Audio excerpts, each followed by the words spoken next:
ओम श्री परमात्मने नमः। श्रीमद् भगवत गीता साधक संजीवनी। पूज्य संत श्री स्वामी राम सुखदास जी महाराज जी द्वारा हिंदी टीका।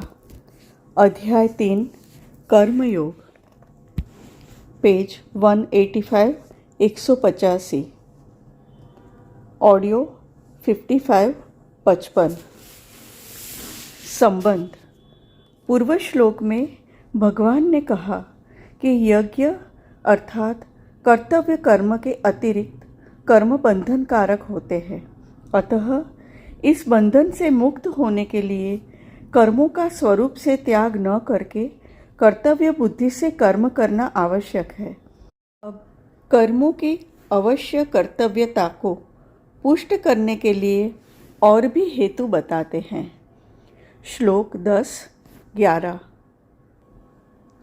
सहयज्ञाः प्रजाः सृष्ट्वा पुरोवाच प्रजापतिः अनेन प्रसविष्यध्वम् एष वोस्त्वेष्टकामधु देवान् भावयतानेन ते देवा भावयन्तु वः परस्परं भावयन्तः श्रेयः परमवाप्स्यत्।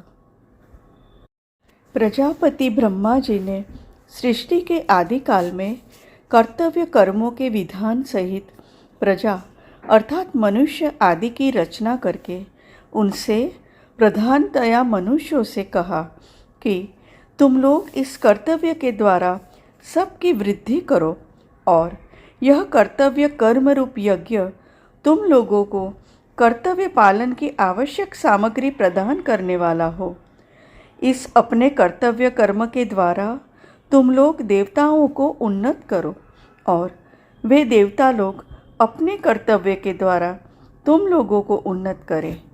इस प्रकार एक दूसरे को उन्नत करते हुए तुम लोग परम कल्याण को प्राप्त हो जाओगे। व्याख्या। सहयज्ञाः प्रजाः सृष्ट्वा पुरोवाच प्रजापतिः। ब्रह्मा जी प्रजा अर्थात सृष्टि के रचयिता एवं उसके स्वामी है। अतः अपने कर्तव्य का पालन करने के साथ वे प्रजा की रक्षा तथा उसके कल्याण का विचार करते रहते हैं। कारण कि जो जिसे उत्पन्न करता है उसकी रक्षा करना उसका कर्तव्य हो जाता है। ब्रह्मा जी प्रजा की रचना करते, उसकी रक्षा में तत्पर रहते तथा सदा उसके हित की बात सोचते हैं। इसीलिए वे प्रजापति कहलाते हैं। सृष्टि अर्थात सर्ग के आरंभ में ब्रह्मा जी ने कर्तव्य कर्मों की योग्यता और विवेक सहित मनुष्यों की रचना की है। अनुकूल और प्रतिकूल परिस्थिति का सदुपयोग कल्याण करने वाला है।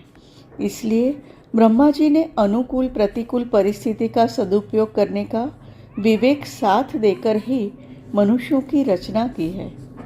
सत असत का विचार करने में असमर्थ पशु पक्षी वृक्ष आदि के द्वारा स्वाभाविक परोपकार अर्थात कर्तव्य पालन होता है। किंतु मनुष्य को तो भगवत कृपा से विशेष विवेक शक्ति मिली हुई है। अतः यदि वह अपने विवेक को महत्व देकर अकर्तव्य न करे तो उसके द्वारा भी स्वाभाविक लोक हितार्थ कर्म हो सकते हैं। देवता, ऋषि, पितर, मनुष्य तथा अन्य पशु पक्षी वृक्ष आदि सभी प्राणी प्रजा है। इनमें भी योग्यता, अधिकार और साधन की विशेषता के कारण मनुष्य पर अन्य सब प्राणियों के पालन की जिम्मेवारी है। अतः यहाँ प्रजा पद विशेष रूप से मनुष्यों के लिए ही प्रयुक्त हुआ है। अनादिकाल से चला आ रहा है। चौथे अध्याय के तीसरे श्लोक में पुरातनः पद में भी भगवान कहते हैं कि यह कर्मयोग बहुत काल से प्रायः लुप्त हो गया था, जिसको मैंने तुम्हें फिर से कहा है।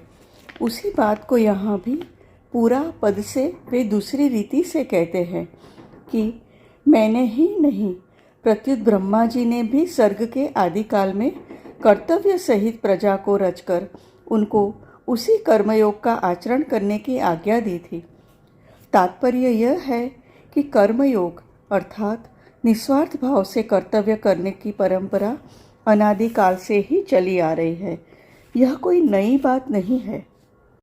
चौथे अध्याय में 24वें से 30वें श्लोक तक परमात्मा प्राप्ति के जितने साधन बताए गए हैं वे सभी यज्ञ के नाम से कहे गए हैं, जैसे द्रव्य यज्ञ, तप यज्ञ, योग यज्ञ, प्राणायाम आदि।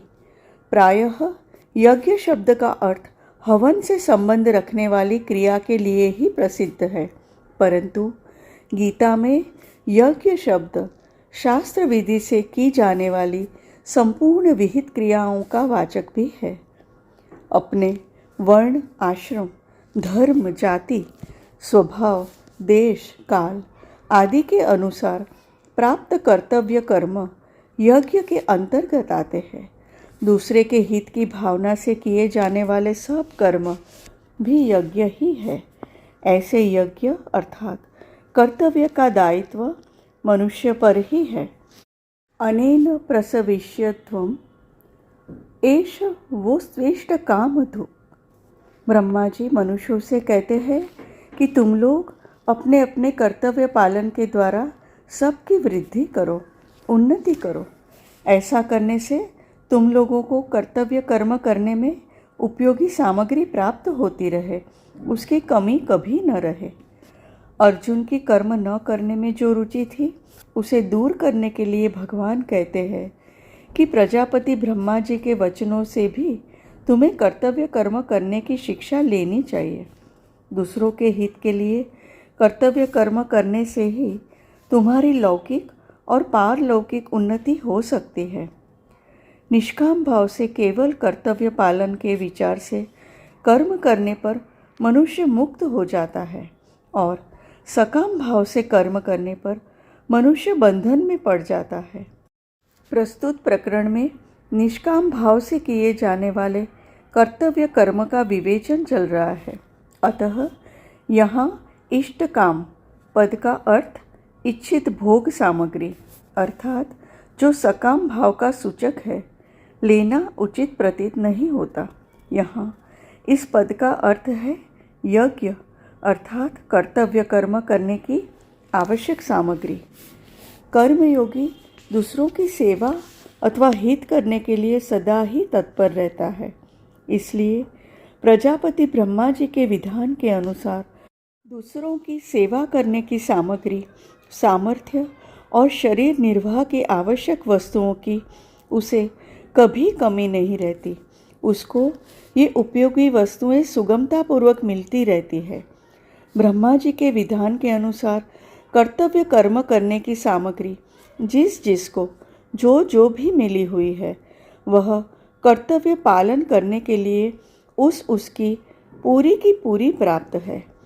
कर्तव्य पालन की सामग्री कभी किसी के पास अधूरी नहीं होती।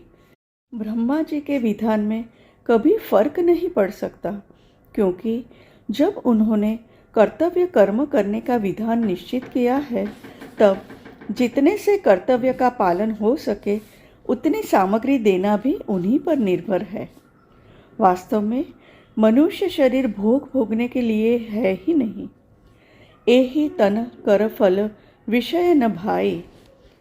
मानस सोपान 7 दोहा 44 चौपाई 1। इसीलिए सांसारिक सुखों को भोगो ऐसी आज्ञा या विधान किसी भी सत्शास्त्र में नहीं है। समाज भी स्वच्छंद भोग भोगने की आज्ञा नहीं देता। इसके विपरीत दूसरों को सुख पहुंचाने की आज्ञा या विधान शास्त्र और समाज दोनों ही देते हैं। जैसे पिता के लिए यह विधान तो मिलता है कि वह पुत्र का पालन पोषण करे, पर यह विधान कहीं भी नहीं मिलता कि पुत्र से पिता सेवा ले ही। इसी प्रकार पुत्र पत्नी आदि अन्य संबंधों के लिए भी समझना चाहिए। कर्मयोगी सदा देने का ही भाव रखता है, लेने का नहीं, क्योंकि लेने का भाव ही बांधने वाला है। लेने का भाव रखने से कल्याण प्राप्ति में बाधा लगने के साथ ही सांसारिक पदार्थों की प्राप्ति में भी बाधा उपस्थित हो जाती है। प्रायः सभी का अनुभव है कि संसार में लेने का भाव रखने वाले को कोई देना नहीं चाहता।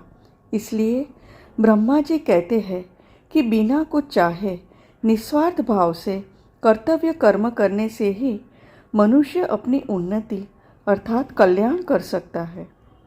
देवान भावयतानेन, यहाँ देव शब्द उपलक्षक है, अतः इस पद के अंतर्गत मनुष्य, देवता, ऋषि, पितर आदि समस्त प्राणियों को समझना चाहिए, कारण कि कर्मयोगी का उद्देश्य अपने कर्तव्य कर्मों से प्राणी मात्र को सुख पहुंचाना रहता है।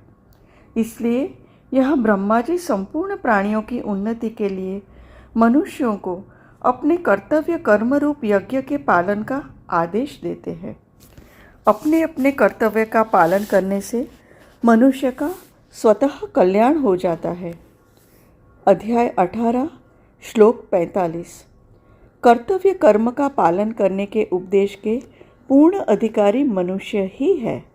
मनुष्यों को ही कर्म करने की स्वतंत्रता मिली हुई है, अतः उन्हें इस स्वतंत्रता का सदुपयोग करना चाहिए। ते देवा भावयन्तु वह, जैसे वृक्ष, लता आदि में स्वाभाविक ही फूल फल लगते हैं, परंतु यदि उन्हें खाद और पानी दिया जाए तो उनमें फूल फल विशेषता से लगते हैं। ऐसे ही यजन पूजन से देवताओं की पुष्टि होती है, जिससे देवताओं के काम विशेष न्यायप्रद होते हैं। परंतु जब मनुष्य अपने कर्तव्य कर्मों के द्वारा देवताओं का यजन पूजन नहीं करते, तब देवताओं को पुष्टि नहीं मिलती, जिससे उनमें अपने कर्तव्य का पालन करने में कमी आ जाती है। उनके कर्तव्य पालन में कमी आने से ही संसार में विप्लव अर्थात अनावृष्टि, अतिवृष्टि आदि होते हैं।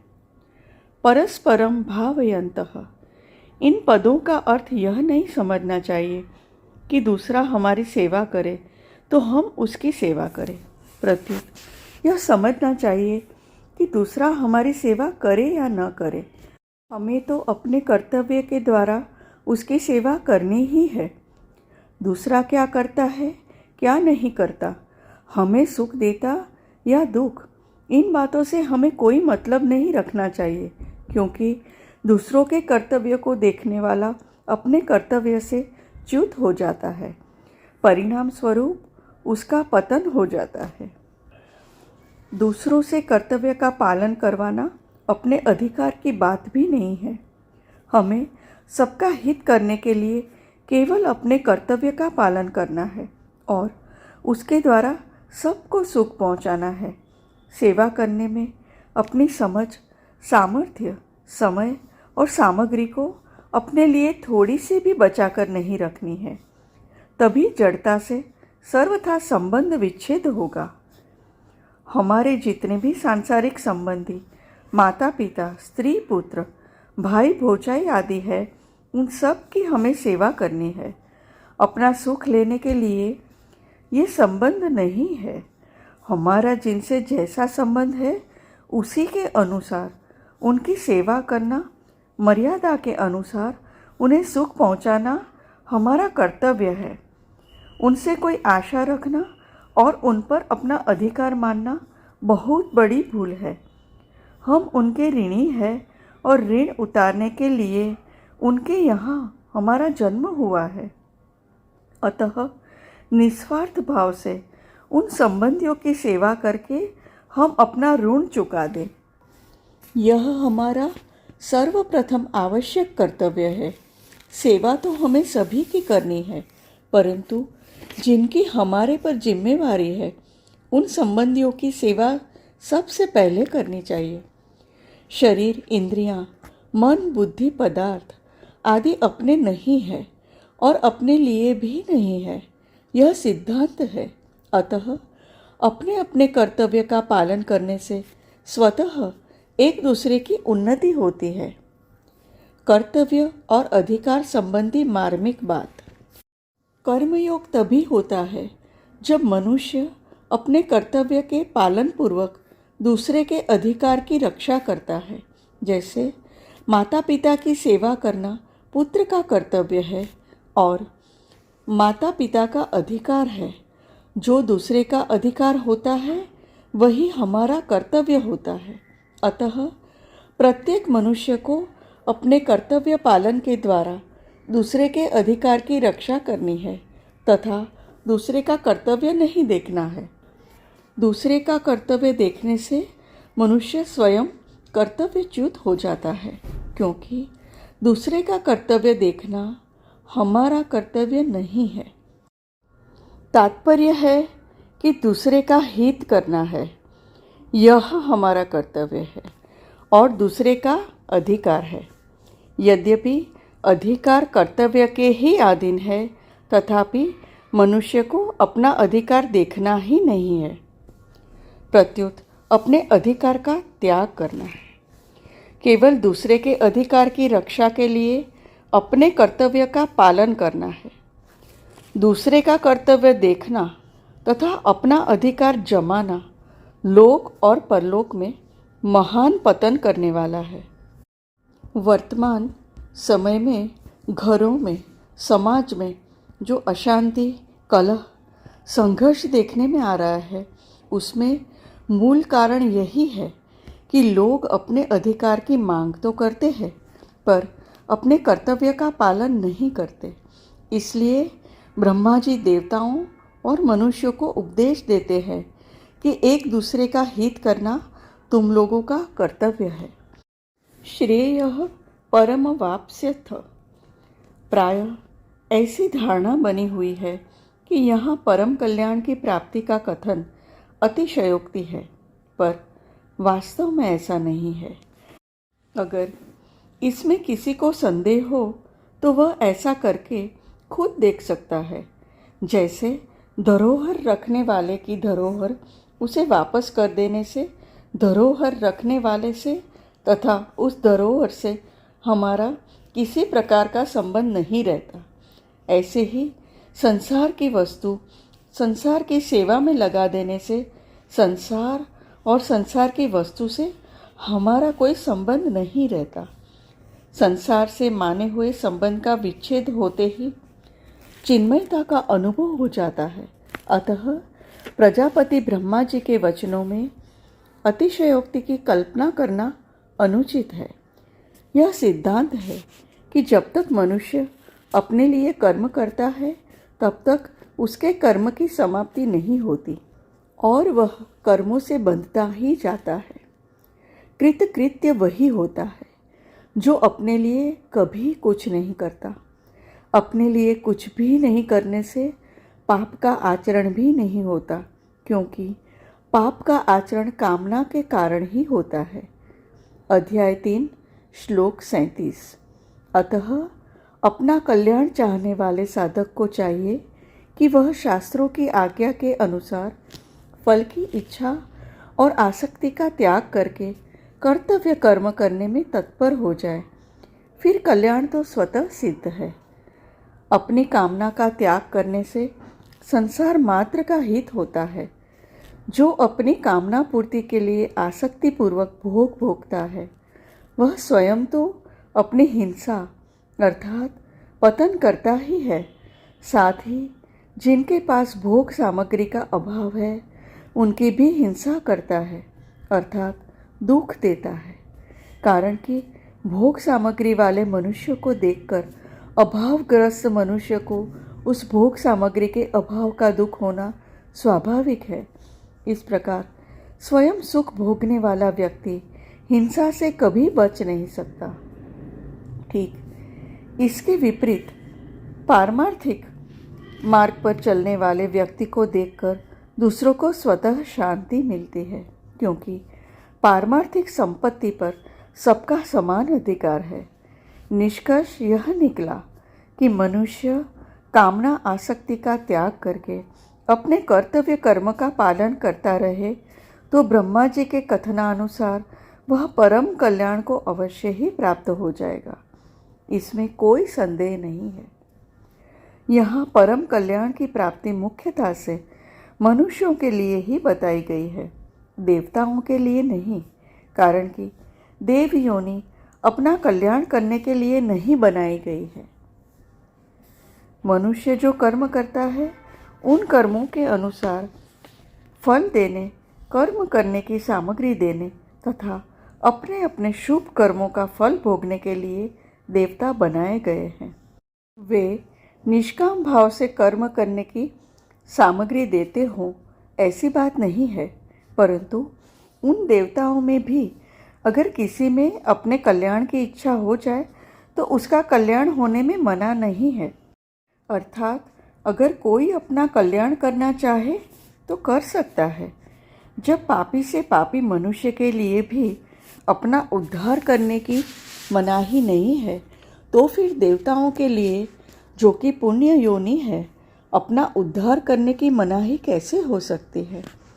ऐसा होने पर भी देवताओं का उद्देश्य भोग भोगने का ही रहता है, इसलिए उनमें प्रायः अपने कल्याण की इच्छा नहीं होती। परिशिष्ट भाव। मनुष्य कर्म योनि है और 84 लाख योनियाँ देवता, नारकीय जीव आदि भोग योनियाँ है। सकाम भाव वाले मनुष्य भोगों को भोगने के लिए ही स्वर्ग में जाते हैं। अतः देवता लोग निष्काम भाव न रखकर अपनी जिम्मेवारी का पालन करते हैं, ड्यूटी बजाते हैं। इसलिए यहाँ कल्याण की बात मनुष्यों के लिए ही समझनी चाहिए। मुक्ति स्वाभाविक है और बंधन अस्वाभाविक है। मनुष्य योनि अपना कल्याण करने के लिए ही है। इसलिए जो मनुष्य अपने कर्तव्य का पालन करता है उसका कल्याण स्वाभाविक होता है। परस्परम भावयन्तः श्रेयः परम वाप्स्यथ। कल्याण के लिए नया काम करने की जरूरत नहीं है।